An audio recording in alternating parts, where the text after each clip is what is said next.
پاکستان کے معروف اور مقبول روحانی رہنما علم تحقیق کے بڑے نام پیر پروفیسر ڈاکٹر عبدالغنی رحمۃ اللہ علیہ کے چھٹے سالانہ عرس کی تقریب ان کے آبائی گاؤں بون کہوٹہ میں منعقد ہوئی۔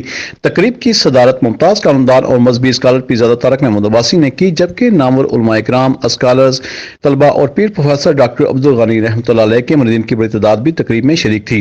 تلاوت کلام الہی کی سعادت اظہر محمود مغل، حافظ طارق محمود چشتی اور حافظ ساجد جمیل نے حاصل کی، جبکہ عاطف محمود نقشبندی، حارث کیانی، بدر مجدی اور ہارون کیانی نے بارگاہ رسالت میں عقیدت کے پھول نچھاور کیے۔ شرکا سے خطاب کرتے ہوئے پیرزادہ طارق محمود عباسی نے کہا کہ دور حاضر کو درپیش مسائل کی اصل وجہ اسلام کی حقیقی تعلیمات سے دوری ہے۔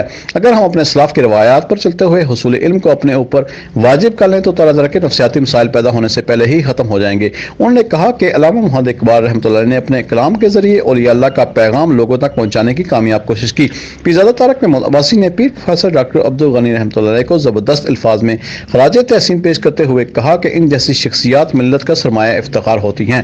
تقریب سے خطاب کرتے ہوئے علامہ مولانا وقاص حبیب کیانی، حافظ ارشد خان اور اسکندر منظور کیانی نے بھی پیر پروفیسر ڈاکٹر عبدالغنی رحمۃ اللہ کی دینی، علمی اور ملی خدمات پر روشنی ڈالی اور کہا کہ ایسی دیدہ شخصیات صدیوں بعد پیدا ہوتی ہیں۔ نئی نسل کو ڈاکٹر صاحب رحمۃ اللہ علیہ کی فکر اور فلسفے کو سمجھنا ہوگا، جس سے کامیابی کی منزل قریب تر ہو سکتی ہے۔